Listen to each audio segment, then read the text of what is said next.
Welcome to Red Pill Nation. Inside the misogyny of the Manosphere, a deep dive into the digital hellscape where male insecurity gets turned into content, cash, and ammunition for the culture war. Thank you so much for being here. Whether you purchased, subscribed, or just pressed play, I appreciate you showing up for this conversation. You could be watching anything right now, and you chose to spend some time digging into one of the most urgent, uncomfortable, and necessary topics of our digital age. That means something to me, and I really appreciate it.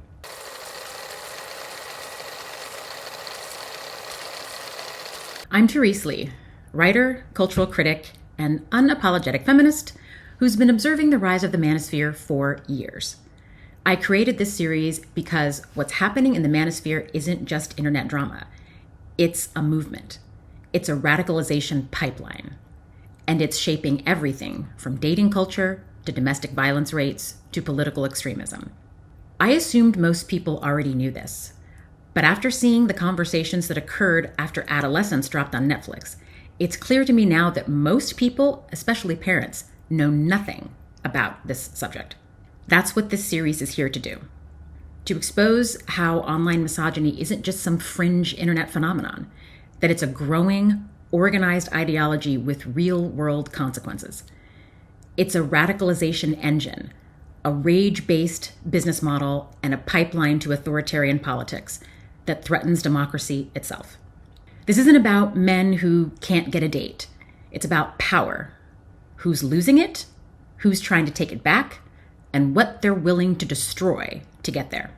Throughout these 6 episodes, we'll name the systems, decode the language, and follow the money. Let's get into it. So how did we get here? I'm going to begin with a quote from writer Laura Bates, who identifies the problem better than I ever could. Imagine a world in which millions of women are raped, beaten, mutilated, abused, or murdered every year because of the simple fact that they are women. Imagine a world in which the hatred of women is actively encouraged with sprawling, purpose-built communities of men dedicated to fueling and inflaming the cause. Imagine a world in which thousands of men band together, united by a common code of vitriolic rage, demonizing and railing against evil, soulless, greedy women, graphically plotting their rape and destruction in a glorious, bigoted uprising. Imagine a world in which some men actually enact such fantasies, killing women in mass murders, leaving behind manifestos, explaining the ideology that drove them to commit these acts of terrorism. Imagine a world in which vulnerable men, lost boys, and confused, scared teenagers are swept up and preyed upon by such communities, which feed on their fears and push them towards hatred, violence, and self-destruction. You don't have to imagine that world. You already live in it.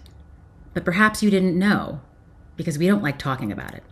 That's from Laura's book, Men Who Hate Women, From Incels to Pickup Artists, The Truth About Extreme Misogyny and How It Affects Us All. That book was published in 2020, but perhaps the reason it went unnoticed by the public was because we were dealing with some other stuff that year, a global pandemic. But this book is essential reading, especially after the Netflix series Adolescence premiered in March of 2025. Adolescence is a 4-part limited series written, produced, and starring British actor Stephen Graham. It's about a 13-year-old boy named Jamie who is arrested for murdering a female classmate. The series explores how online misogyny socializes young men and boys to hate women, and how that hatred results in violence against them. Adolescence attempts to connect the dots between the global domination of social media and the rising normalization of cultural misogyny to demonstrate just how easy it is for boys like Jamie to receive dangerous and deadly messages about their roles in society. Graham has said in interviews that the goal of the series was to ask the question, what is happening to our men these days, and what are the pressures they face from their peers, from the internet, and from social media? I think we should ask the question more simply. Why do men hate women? Now I know what you're thinking, but Therese, not all men hate women. I want to take this opportunity to explain the issue with that statement and why we will not be using that qualifier in this video series. When we don't make a point to say, not all men, we're accused of attacking or hating men. That accusation shows up every single time we talk about the harmful effects of traditional masculinity. I'm going to explain to you right here and now why that is not true. When we talk about masculinity, we're not attacking men. We're confronting a system. It's not about individual men. It's about the system that shapes them. Masculinity, as it's currently constructed, teaches men and boys that vulnerability is weakness, control is strength, and that power must be performed, even when it causes harm. It punishes emotional intelligence, rewards entitlement, and turns disconnection into an identity. The problem isn't men. The problem is masculinity, how patriarchy defines and enforces it. There is no difference between traditional masculinity and toxic masculinity. They are the same thing. And when masculinity is reduced to dominance, control, and emotional suppression, it becomes a weapon. And when that weapon is turned against women and girls, violence is often the result. We can't talk about the global epidemic of violence against women and girls without addressing this system. We can't let our fear of offending men stop us from naming the root cause, because men's feelings are not more important than our lives. Yes, we know there are kind, decent men who would never harm anyone, but the men who do are not an anomaly. All men are shaped by the same culture. And if we continue to ignore the connection between the behavior and the culture that cultivates it, the violence will never stop. There is a powerful, far-reaching online movement that is grooming and radicalizing men and boys who have fallen through the cracks, who are searching for purpose and are finding hate instead. But this movement is just the latest symptom of a much older disease. A system that concentrates power in the hands of men by normalizing male dominance and forcing female submission through laws, through culture, through violence, through the stories that we tell about what it means to be a man and what it means to be a woman. A system that defines masculinity as control and femininity as compliance, and punishes anyone who steps outside of the roles it assigns. Patriarchy. That is the system we are talking about. That is the crisis, and ignoring it won't save men or women. Mainstream media really needs to stop dancing around this issue, because this is a cultural script that harms everyone. Not just women, not just femme-presenting people, everyone, including men. And that is why I'm making this series. To help build a world where women and girls can live free from violence, and where men and boys can live free from a version of masculinity that tells them that dominance is power and that violence is an acceptable way to assert that power. To help build a world where women and girls can live free from violence, and where men and boys can live free from a version of masculinity that tells them that dominance is power and that violence is an acceptable way to assert that power. When feminists talk about masculinity, this is what we mean. It is not about individual behavior. It's about the system that rewards that behavior.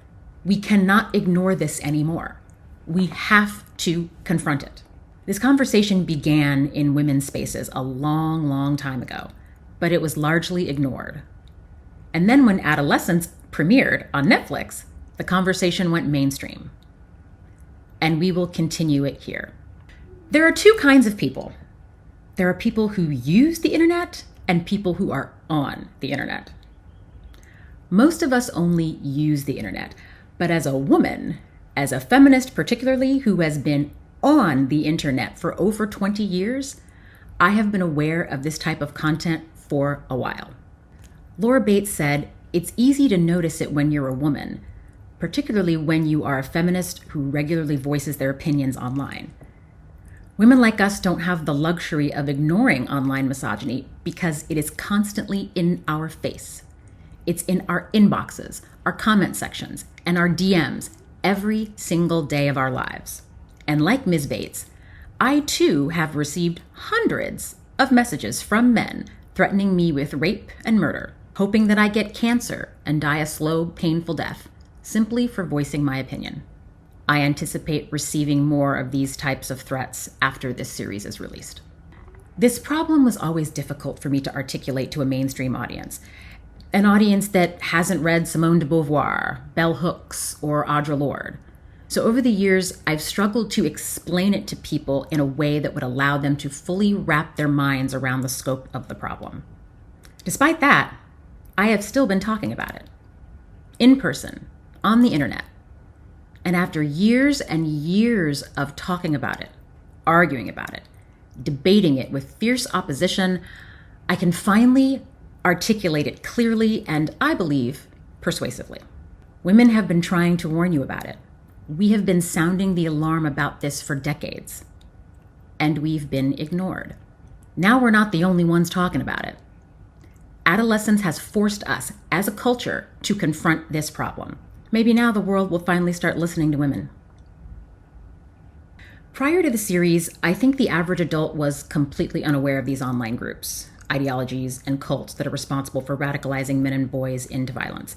The problem with adolescence is that it only showed you the results of that radicalization. It told you how the story ends. But you need to understand how the story begins. Because if you don't, you won't be able to stop it. My hope is that at the end of this series, you will understand what these digital communities, collectively known as the Manosphere, are. You will be able to identify the dominant voices within them, and you will understand how the current political and cultural climate makes men and boys vulnerable to this type of radicalization. You'll know the Manosphere's ideology and the language they use to communicate it. And you will understand why these ideas we thought had been left in the dustbin of history, still thrive, who benefits from them, how they relate to power, patriarchy, and profit, and why it is never, ever just locker room talk. So what is the Manosphere? The Manosphere is an interconnected group of different but ideologically related online communities. It functions as an ecosystem in symbiotic relationships with other online communities, such as white supremacists, Christian nationalists, and also MAGA. These communities largely exist online, and they include websites, blogs, forums, chat rooms, and social media accounts. I know many of you think that what happens online isn't real life. People will say, get off the internet and go touch some grass. I am here to tell you that we are at a point, and we have been here for a while, where what happens online doesn't stay online. Online and IRL are the same thing. These communities have now fully infiltrated mainstream culture. They've affected our workspaces, our relationships, and most recently, our politics. So what does red pill mean? Well, red pill is just one of the ideologies that resides within the Manosphere, but it seems to be the most prominent one. Elements of red pill ideology exist in every group within the Manosphere. The red pill movement centers around the belief that society is secretly controlled by a gynocentric order that privileges women and weakens men. The name is derived from the 1999 film The Matrix. In the film, Neo is given a choice between taking a red pill or taking a blue pill. Morpheus says, "You take the blue pill, the story ends, you wake up in your bed and believe whatever you want to believe. You take the red pill, you stay in Wonderland, and I show you how deep the rabbit hole goes." Taking the blue pill means Neo would continue living in a simulation, completely unaware of what is happening to him and others. Whereas taking the red pill means Neo would learn the truth, that he and everyone he knows are part of a digital simulation used by machines to enslave humans in order to harvest their energy. Taking the red pill, or being red-pilled, means learning the truth about a system that is harming you. Their narrative is about waking up to this supposed truth, and reclaiming male dominance through status, sexual control, and emotional detachment. There are 4 core groups within the manosphere: incels, pickup artists, men going their own way, or MGTOW, and men's rights activists. These groups overlap in audience and ideology, but they operate with slightly different tones, tactics, and goals. We begin with the incels. Incel is short for involuntarily celibate. Incels believe that they are doomed to romantic and sexual failure because of their genetics. Their ideology is rooted in fatalism and a deep self-loathing, and their rage is directed outward, primarily at women, whom they blame for rejecting them, and at society for celebrating more attractive and powerful men while leaving them behind. Their tone is very nihilistic and violent, and they often glorify mass shooters as martyrs for their cause. An important difference between the incels and those who subscribe to red pill ideology is that incels don't believe they can improve their lives. They think the game is rigged, they will never win, and many of them just want revenge.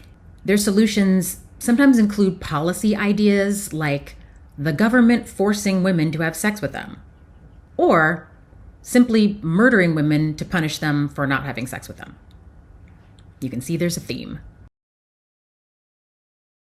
MGTOW, or men going their own way, they take a different approach. They share the belief that women are manipulative and corrupted by feminism, but rather than trying to dominate or shame them, they simply check out.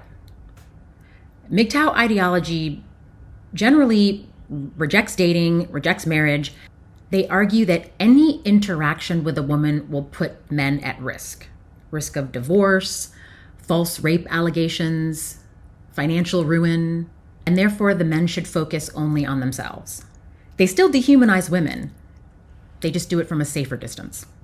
Then there are men's rights activists who present themselves as the reasonable faction of the manosphere.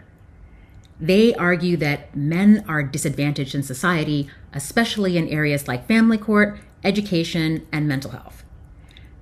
And while some of these concerns are very real, like men's mental health, MRAs rarely align with feminists and other social justice movements that have similar concerns and try to address those problems. Instead, they blame feminism for everything, claiming that the women's movement has gone too far and now it oppresses men. Their rhetoric is extreme, and their activism masks a deep resentment. They seek to reestablish control under the guise of fairness and equality. They claim that misandry is just as harmful, if not more harmful, than misogyny. We got a break here for a moment. Throughout the series, I'm going to chime in with little info drops, a quick explanation of something that I think you need to understand to put the subject matter in the proper context. I call these moments quick context. Misandry edition. Misogyny and misandry are not equal because they don't operate within equal systems of power. Misogyny is not just an individual man's hatred of women. It's about the hatred of women that is embedded in the laws, in the institutions, in media, religion, and culture. It has centuries of historical weight and systemic enforcement behind it. Misogyny limits women's access to safety, to financial independence, leadership, bodily autonomy. Misogyny is structural. It's the punishment system. When women step outside of their assigned roles, misogyny is what pushes them back in line. Think of it this way. Patriarchy built the cage. Misogyny is what happens when women try to break out of it. Make sense? Misandry, by contrast, is largely rhetorical.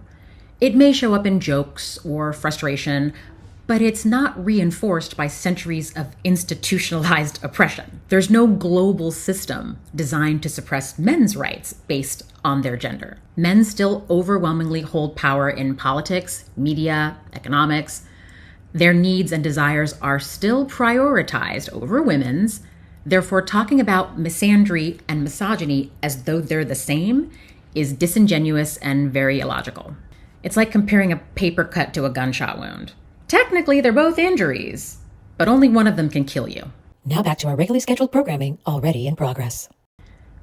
The Manosphere is about dominance. And among the 4 groups within, the incels are selling despair, MGTOWs sell detachment, and MRAs sell backlash. Those are the guys that will sue a nightclub for having a ladies' night. Yeah, those are the MRAs. We'll get to them.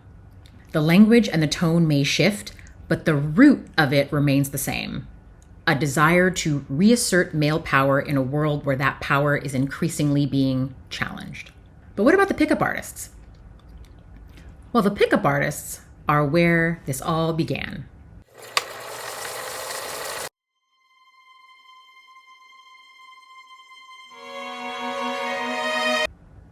Their chief product?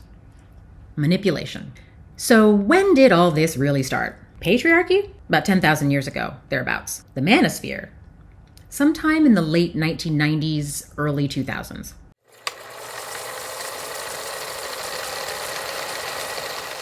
The first notable event in this timeline occurred in 2005 with the release of a book called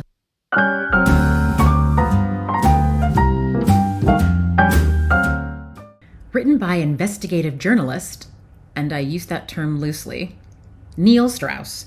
It was marketed as a nonfiction expose that chronicles the author's deep dive into the mysterious world of the pickup artists. In the book, the author supposedly transforms from a shy, average guy into this master pickup artist who can get any woman he wants under the guidance of these seduction gurus. The book explains and teaches all of the manipulative tactics and hyper-masculine psychology behind the pickup artist movement. These tactics include negging. Negging is a manipulation tactic where someone insults or subtly undermines you to lower your self-confidence so that you want to seek their approval. It sounds like this. You're pretty cute for someone who doesn't usually wear makeup. Translation. You're not as pretty as you think you are. I'm going to chip away at your self-esteem bit by bit so you'll try harder to impress me. Prove to me that you are pretty enough to deserve my attention. Or it sounds like this. I usually go for girls who are thinner, but you got a nice face. Translation. The hot women that I want won't date me, so I'm going to make you believe that you're too fat and don't deserve me, so that you'll feel lucky that I chose you, and you'll be more likely to do what I want you to do. These are not compliments. They're calculated insults. The goal is to knock you down just enough so that you'll chase that man's approval. It's emotional abuse dressed up as honesty. DHV, or demonstration of high value. In the world of pickup artistry, being a high-value man isn't about integrity. It's not about emotional maturity or mutual respect. It's about performance. The goal of a pickup artist is to signal value, not to have it. And they demonstrate this high value through a checklist of behaviors designed to manipulate the social dynamics, such as acting disinterested or aloof to appear as though you are in demand, dominating conversations to show status, using pre-selection, which means talking about all the other women who want you so you can manufacture jealousy, dressing or posturing in ways that signal wealth, confidence, or physical dominance, designer clothes, luxury cars, etc. Negging is also used for this purpose. It's about control, not connection. High value is a game of optics. Appear desirable, appear dominant, and appear emotionally detached enough to make women chase you. It's curated entitlement, LMR, or last-minute resistance.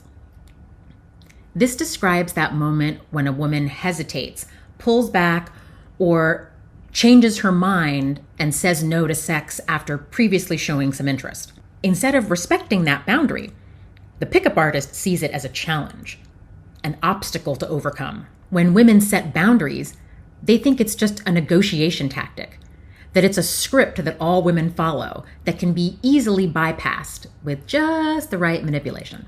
Strategies to overcome LMR include physical isolation, getting her away from her friends at the bar or anyone else who can intervene on her behalf. Physical escalation, using guilt or pressure or reframing consent as some kind of test that she wants you to pass. This is not a dating strategy. It's rape culture.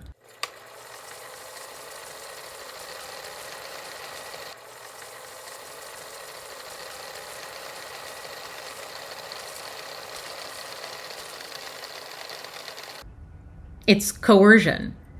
This is stuff that a 1980s movie villain would do. It's the Biff Tannen school of seduction. Make America rape again.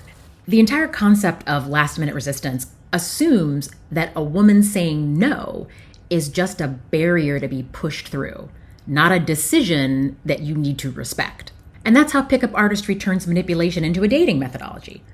And all this does is normalize sexual violence. Like, dude, you're not a rapist. You're a confident, high-value man. False time constraints. This one's my favorite. This tactic is used to make women feel comfortable by pretending that the interaction will be brief and low pressure. It sounds like this. Hey, I can't stay long, but... Or, I'm meeting my friends in a minute, but I had to say... The idea is to get a woman to let her guard down by making it seem like he's not trying to monopolize her time. It creates this false sense of safety, as if the interaction is casual or fleeting, when in reality, it's very calculated. The goal is to disarm any resistance and increase compliance.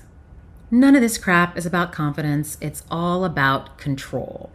Manipulating a situation so that she feels like he's the one with the limited time, even though he's the one that approached her in the first place. It's this odd, creepy, manipulative engineering of charm, and it's disgusting. Escalation. This is the worst one. I know, you thought it couldn't get worse, right? Now, this one's pretty bad. This is gradually increasing physical contact to break down a woman's barriers, but without triggering immediate resistance. The idea is to normalize touch slowly, strategically, and without consent. It starts with something seemingly innocent, a touch on the arm, a playful push, brushing her hair off her shoulder. Once that touch is accepted, they escalate. Hand on the lower back, your knee against her knee, touching her face. It has to be gradual because they know if they move too fast, the boundary would snap shut. But by inching forward bit by bit and acting like it's casual and natural, they create this environment where consent is assumed, but not confirmed. Each step is meant to desensitize her and train her to accept more and more without giving her the space or the time to consider whether she actually wants this physical contact. It's not romantic chemistry. And it's creepy as fuck. So the game became this cultural phenomenon. It was a window into the commodification of intimacy and the massive insecurity that drives male seduction culture. Of course, critics immediately clocked the sinister nature of these dating strategies that were recommended in this book and claimed that this stuff only appealed to emotionally immature men. Yeah. The book was also criticized for totally ignoring the fact that women actually have a role in selecting romantic partners. You mean women are people? And for peddling this false idea that the author had penetrated some kind of secret society, Meanwhile, the popular pickup artists that were featured in the book, like Papa and Tyler Durden, they loved this publicity. Couldn't get enough of it. They were thrilled when they were mentioned in this book. People also clocked this. Strauss had described hating women as a side effect of using pickup artist dating techniques, when in reality, it's actually a prerequisite. You have to hate women first in order to manipulate them like this. Strauss eventually went on to write another book called The Truth, an uncomfortable book about relationships. I'm pretty sure any book this guy writes about relationships is going to be uncomfortable. In this book, though, he confesses that he struggled to find and maintain meaningful relationships after he left the pickup artist community. Who'd have thought? He admitted that the dating methods in the game are, quote, objectifying and horrifying. In an interview in The Atlantic in 2015, Strauss admitted, quote, I even knew then that it was about low self-esteem. Even when I wrote it, I didn't think it would be a guide. I thought it would be a book about male insecurity, end quote. He then goes on to explain that he thinks that the experience of having a narcissistic mother is what made him, quote, grow up with a fear of being overpowered by the feminine again. He then went on to say, quote, and so at that level you realize the game was about being in this power relationship. Okay, you're safe because you're in control. You're not being vulnerable. Even the relationships you get in are maybe with people you feel safe with because you're in control. There's no way you can have intimacy from that. So the guy who literally wrote the book on pickup artists, even he admits that it's manipulative bullshit. And we know what made him susceptible to it, his own mommy issues. They'll do everything but go to therapy. So the origin of the manosphere we now know is this creepy dating culture that encouraged men to become sociopaths to get laid. Manipulation, lack of empathy, exploitation, and abuse, all hidden behind an emotionally detached, superficial charm.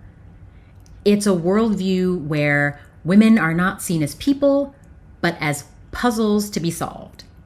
And this idea is foundational in the manosphere. In the next episode, we're going to talk language. We'll go through the buzzwords and phrases that you need to know.